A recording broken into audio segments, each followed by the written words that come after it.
बिस्मिल्लाहिर्रहमानिर्रहीम अस्सलाम वालेकुम वरहमतुल्लाहि वबरकातुहू। आज की जो वीडियो है ये हमारे टिकटॉक कम्युनिटी गाइडलाइन के बारे में। यहाँ पे ये लिखा हुआ है for you feed eligibility standard. इसको कम्युनिटी गाइडलाइन भी कहते हैं, फॉर यू फीड की जो शराइत व ज़वाबित हैं वो भी कहते हैं, टिकटॉक की पॉलिसी भी कहते हैं। मतलब जो भी नाम दो, मकसद ये होता है कि जैसे हम किसी भी प्लेटफॉर्म के अंदर जब जाते हैं या किस, तो वहाँ की अपनी शराइत व ज़वाबित होती हैं, अपना इनका एक सिस्टम होता है, अपना एक कानून होता है जिसके मुताबिक चलना होता है। अगर इंसान इसको अच्छे तरीके से सीख लेना तो उसको बाईपास करना भी आसान होता है, बंदा कभी सब से जैसे कहीं से निकल जाता है। मैं हमेशा इसको ना दूसरे से तीसरे नंबर पे लाजमी रखता हूँ। इवन के ये जो वीडियो है आपको पता है कि ये लास्ट जो है ये 2024 मतलब इसमें वो है क्या कहते हैं इसको, जो लास्ट अपडेट है, क्योंकि ये जो टिकटॉक की कम्युनिटी गाइडलाइंस है ये कोई तब्दील नहीं होती, ये एक जैसी रहती हैं। लेकिन ये वीडियो मैं इस वजह से अब दोबारा से बना रहा हूँ, इसके अंदर ना एक इशू और भी चल रहा है जो कि बहुत ज़्यादा है और सारे लोगों को आ रहा होगा। अगर आप काम कर रहे हैं ना आपको भी आ रहा होगा कि रीपर्पस इशू, या मतलब टिकटॉक ये आपको ये कह रहा होता है, नॉट एलिजिबल दे देता है, अनओरिजिनल दे देता है या डिस्क्वालीफाई कर देता है और ये कहता है कि आपने ये आइडिया किसी और से कॉपी किया हुआ है। तो इसके बारे में आखिर में बात करेंगे। तो बेसिकली है वो सारी चीज़ें यही। तो इसको समझना बस इसलिए ज़रूरी है ताकि इंसान को बस थोड़ी सी शराइत ज़वाबित का पता चल जाए, क्योंकि टिकटॉक का जो सिस्टम है वो इस वजह से काफ़ी स्ट्रॉन्ग है कि यहाँ पे नॉट एलिजिबल बहुत ज़्यादा आता है, चाहे आपका अकाउंट मोनेटाइज हो या ना हो। अकाउंट मोनेटाइज हो तो डायरेक्ट डिस्क्वालीफाई होती है वीडियो, ठीक है। अकाउंट मोनेटाइज ना हो तो फिर अनओरिजिनल आ जाता है, नॉट ये सॉरी इनएलिजिबल इशू आ जाता है। तो उसी के बारे में हम बात करते हैं। इसकी इन्होंने कुछ शराइत लिखी हुई हैं, लेकिन मैं आपको उर्दू में मुख्तसरन बताऊंगा। सबसे पहले तो ये है कि कोई भी इस तरह का कंटेंट जो बच्चों के लिए या मतलब बनाया गया हो, 16 साल से कम के लिए बनाया गया हो, तो वो इसमें उसको ऑटोमेटिक ने एक सेफ्टी कैटेगरी में डाल देता है। मकसद इसका ये है, हमारी तो वैसे वीडियोस इसके अंदर नहीं जाती, लेकिन जो दूसरे लोग ओरिजिनल वीडियोस बना रहे होते हैं ना, अगर वीडियो के अंदर सिर्फ बच्चा ही बच्चा हो ना, तो वो उसको बच्चों की कैटेगरी में डाल देता है। अक्सर ये, अगर आप कभी काम करें ना या किसी ने काम किया हो या अपने बच्चों की कभी वीडियो लगाई हो, तो उसके अंदर आपने खुद ये चीज़ देखी होगी। हाँ, बच्चों के साथ कोई बड़ा भी हो फिर ये मसला नहीं आता, लेकिन बहरहाल जो हम एआई का काम करते हैं ना उसके अंदर इस चीज़ का कोई अमल दखल नहीं है, तो इस बारे में आप परेशान ना हो। अच्छा, उसके बाद दूसरा है हेटफुल स्पीच और हेटफुल बिहेवियर। मैं देख जाता हूँ, हेटफुल स्पीच और हेटफुल बिहेवियर ये भी तकरीबन हमारी वीडियोस के अंदर नहीं आता जो हम एआई का काम करते हैं। अलबत्ता ये ज़रूर है कि अगर हम अपनी ही वीडियो के अंदर की गालम गलौज या इस तरह की कोई चीज़ें अगर शामिल करते हैं तो उसकी वजह से भी नॉट एलिजिबल आता है। लेकिन जो हमारी वीडियो के अंदर आ सकता है ना, मैं ज़्यादातर उसके ऊपर बात करूँगा, लेकिन ज़ाहिर है इसके बारे में ऐसा कोई बॉडी इमेजेस वगैरह की ख़ास चीज़ों तरीके से दिखाना, उसको एक्सट्रीमली करना, ये भी तकरीबन हमारी वीडियोज़ के अंदर नहीं आता। जो ओरिजिनल कंटेंट बनाते हैं ना ये ज़्यादातर उनके बारे में आता है। अच्छा, डेंजरस चैलेंजेस ये भी हमारी वीडियोज़ के अंदर नहीं आता है। बेसिकली क्या है कि अक्सर ना इस तरह के चैलेंज की वीडियो बना रहे होते हैं कि बंदे का ना जान जाने का ख़तरा होता है, या कोई ना वो फिज़िक ये क्या कहते हैं उसको, जानी नुकसान का ख़तरा होता है, तो इस वजह से ना ये मना है। अच्छा, उसके बाद ये फ़ोहश चीज़ें दिखाना और ये क्या कहते हैं बुराइयाँ, ये आपको खुद ही तकरीबन पता है। उसके बाद शॉकिंग एंड ग्राफिक कंटेंट ये भी तकरीबन हमारी वीडियोज़ के अंदर ही नहीं आता। अलबत्ता ये है कि जो लोग कॉपीराइट या वैसे काम करते हैं या ओरिजिनल भी बनाते हैं, अगर वीडियो के अंदर इस तरह की चीज़ों के खून आलूदा चीज़ें मौजूद हों, इंसानों की हों, जानवरों की हों, या इंसान मुर्दा हालत में पाया जाए, या इस तरह की जो चीज़ें हैं ना जिससे इंसान थोड़ा कराहत महसूस करे, तो वो इस चीज़ के अंदर आ जाती हैं। अक्सर वो उसके ऊपर ना कवर लगा देते हैं। तो ये भी बहरहाल हमारी वीडियोज़ के अंदर नहीं आते, क्योंकि हम एआई का काम करते हैं ना, तो हमारी वीडियोज़ के अंदर इस तरह की चीज़ें आती भी नहीं हैं। अच्छा, उसके बाद मिस इन्फॉर्मेशन है, तो ये भी तकरीबन हमारी वीडियोज़ के अंदर मोस्टली नहीं आता। ये पॉलिटिकल और दूसरी चीज़ों की तरफ चला जाता है। हमारी जो वीडियोज़ होती हैं मैं उसके बारे में ज़्यादा आपको बात करूँगा। तो एक ये सिविक इलेक्शन इंटीग्रिटी ये भी तकरीबन हमारे उसमें नहीं आता है। हमारे उसमें आता है फेक एंगेजमेंट। इसको समझना बहुत ज़्यादा ज़रूरी होता है। नंबर एक तो ये है कि हम लाइक फॉर लाइक नहीं कह सकते, मतलब वीडियो के अंदर ये नहीं कह सकते मैं, आप मुझे लाइक करो मैं आपको लाइक करूँगा, इस तरह की चीज़ें मना है, ठीक है। फेक एंगेजमेंट के अंदर एक ये भी चीज़ आती है कि अगर आप वो करें, पैनल से फॉलोवर लें, लेकिन मैं आपको ना एक वीडियो अलग से बना के दूँगा, उसके अंदर आपको बताऊंगा कि पैनल से अगर आप व्यूज़ ले भी लें या फॉलोअर ले भी लें तो आपने लेने वो कब हैं, ताकि ना वो इस कैटेगरी में हम ना आए, फेक इंगेजमेंट में आए।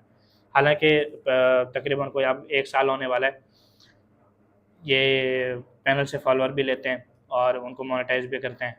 तो हालांकि वो आता है इसी कैटेगरी में, लेकिन अगर मैं जैसे बता रहा था कि अगर हम कम्युनिटी गाइडलाइन को समझ लें तो हमें ना मतलब उसको बाईपास करना आसान हो जाता है। हमें ये पता चल जाता है अच्छा ये बात कह रहा है, लेकिन अगर इसी काम को मैं थोड़ा सा ऐसे टेक्निकल इशू बना के और कर लूँगा तो वो ठीक हो जाएगा।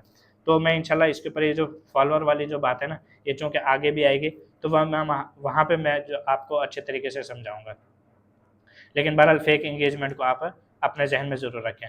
उसके बाद आ जाती है ये मेन चीज़, ये हमारे उससे रिलेटेड है, अनओरिजिनल कंटेंट। अनओरिजिनल कंटेंट का वो ये कह रहा है या रिप्रोड्यूस, मतलब मैं इसका मतलब समझा देता हूँ, दोबारा से उसको तैयार करना आसान अल्फाज में, या ऐसा कंटेंट जो किसी और जगह से उसको कॉपी किया हो और आपने उसको वैसे ही अपलोड कर दिया हो। जैसे मसलन आपने यूट्यूब से कोई वीडियो डाउनलोड की, इसके अंदर आपने कोई चेंजेस नहीं किए या थोड़ी बहुत कोई एडिट कर दिया और उसके बाद उसको लगा दिया, तो ये अनओरिजिनल कंटेंट में आता है। तो या ऐसा कंटेंट जिसके अंदर कोई वाटर मार्क हो। अब अक्सर हम जैसे किसी टूल से वीडियो भी बनाते हैं, अक्सर उसका ना वाटर मार्क भी आ रहा होता है, तो ये थोड़ा सा ना हमारे काम के लिए अच्छा नहीं होता है। तो वाटर मार्क भी ना आए, किसी का लोगो भी ना आए, बस ये चीज़ें ना आए और ओरिजिनल में, तो इस वजह से ना कॉपीराइट को मना करते हैं। अच्छा, कॉपीराइट में ना वो काम कर सकता है जिसका ना मतलब कोई 2-3 साल का ना एक्सपीरियंस हो, क्योंकि ये जो कॉपीराइट की जो गेम है ना, ये दिन ब दिन तब्दील होती जाती है।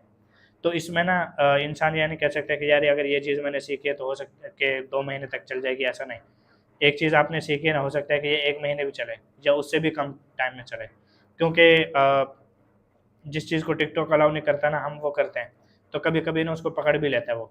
तो इस वजह से ना अनओरिजिनल कंटेंट जैसे कॉपी, अक्सर लोग मतलब कहते हैं कि यार कॉपीराइट के बारे में काम करना है, तो मुझे तकरीबन कोई 2 साल होने वाले हैं। मैं कहता हूँ कि कॉपीराइट नहीं यार, बंदा जितना भी काम कर ले ना वो ओरिजिनल कर ले। ओरिजिनल में ये है कि यार हर महीने आपको कुछ ना कुछ मिलने के चांस होते हैं, कॉपीराइट में नहीं। कॉपीराइट में अकाउंट जो है ना वो बहुत जल्दी ख़राब हो जाता है, अक्सर तो मोनेटाइज ही नहीं होते। अच्छा, जुआ और ये अल्कोहल, ये तंबाकू, ड्रग्स वगैरह, ये ज़ाहिर है हमारी वीडियोज़ के से कोई लेना देना नहीं है। इसके अलावा और मोर इन्फॉर्मेशन में अगर जाएँ तो उन्होंने मज़ीद कुछ वो चीज़ें दी हुई हैं, लेकिन जो मेन चीज़ थी वो मैंने आपको बता दी। अब मैं आपको वो अगली चीज़ बताता हूँ जो कि समझना ज़रूरी है।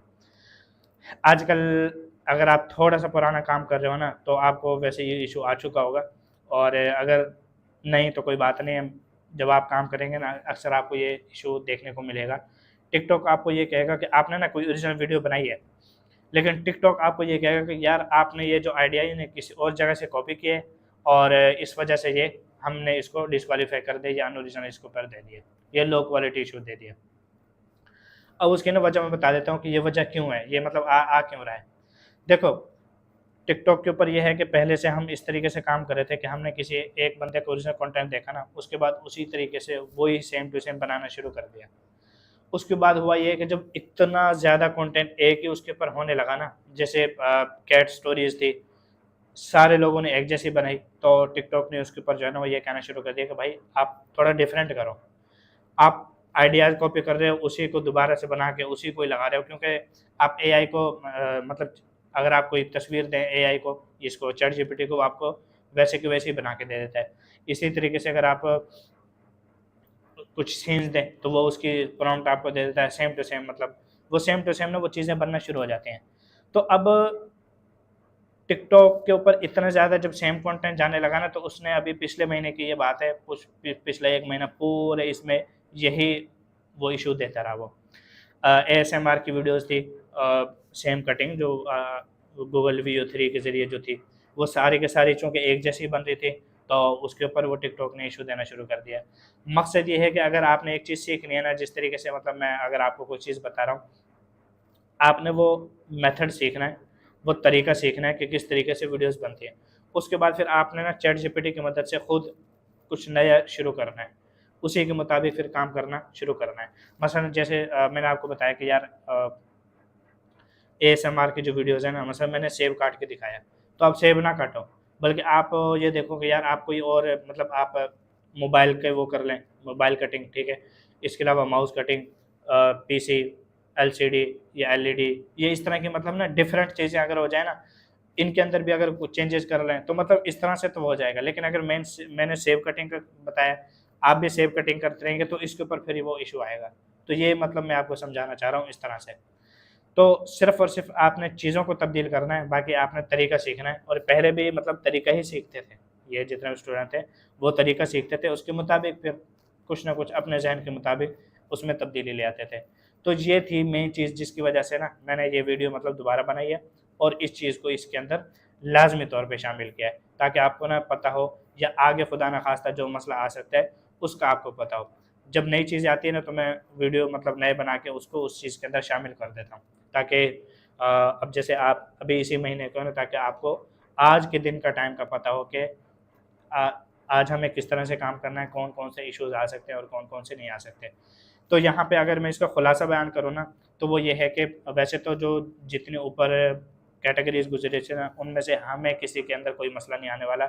हमें अनओरिजिनल के अंदर मसला आ सकता है, फेक एंगेजमेंट और अनओरिजिनल। क्योंकि ऊपर की जो गेम है ना, वो हम इस तरह के काम करते नहीं, तो हमारे ऊपर वो इश्यू भी नहीं आएगा, मतलब वो चीज़ भी अप्लाई नहीं होगी। 2 चीज़ें ये हो गई, अगर आपका अकाउंट मोनेटाइज़ है तो आपको आपकी वीडियो डिस्क्वालीफाई होगी, अकाउंट डिस्क्वालीफाई होगा, ठीक है? और अगर आपका जो अकाउंट है ये मोनेटाइज़ नहीं है तो फिर आपको सिंपल अनओरिज उसके मतलब इनएलिजिबल इश्यूज़ आएँगे। तो ये 2 फ़र्क हैं मोनेटाइज़ और नॉन मोनेटाइज़ के दरमियान। तो इस चीज़ से आपने बचना है। और अगर कोई ये बात नहीं, अगर आ भी जाता है ना तो अक्सर जो है ना उसकी अपील करने के बाद वो रिस्टोर भी हो जाता है, लेकिन अक्सर होता भी नहीं है। मतलब जब अक्सर वो ये समझते हैं ना कि हाँ यार हमने गलत दे दिया, तो वो उसको रिस्टोर कर देते हैं, यानी दोबारा से बहाल कर देते हैं। और अगर वो ये देखते हैं कि नहीं हमने तो ठीक ही किया है, मतलब इस वीडियो को रिमूव करके ठीक ही किया है, तो फिर उसके बाद वो अपील को भी रिजेक्ट कर देते हैं। तो ये चीज़ है जिसकी वजह से हमने कहा इसको दोबारा से बनाएँ। तो आपने यही करना है कि बेशक स्लो चलें, आहिस्ता-आहिस्ता चलें, कोई मसला नहीं, लेकिन आप ओरिजिनल के ऊपर चलें। ओरिजिनल के ऊपर चलने से आपको बहुत फ़ायदा होगा। कॉपीराइट में जैसे शुरू से मैं बताता रहा हूँ, शुरू से मना भी करता रहा हूँ, और उसमें ये है कि भाई आज चल रहा है, परसों जो है ना आपका पेज ख़राब हो जाएगा, अकाउंट ख़राब हो जाएगा। अब टिकटॉक का ज़्यादा मसला क्या है? टिकटॉक का ज़्यादा मसला ये है कि अगर आपने कॉपीराइट काम करके कोई $100-200 बना लिया ना, उसके बाद टिकटॉक ने आपको पकड़ लिया, तो वो सारे के सारे वापस ले लेते हैं, मतलब रिफ़ंड हो जाते हैं सारे डॉलर।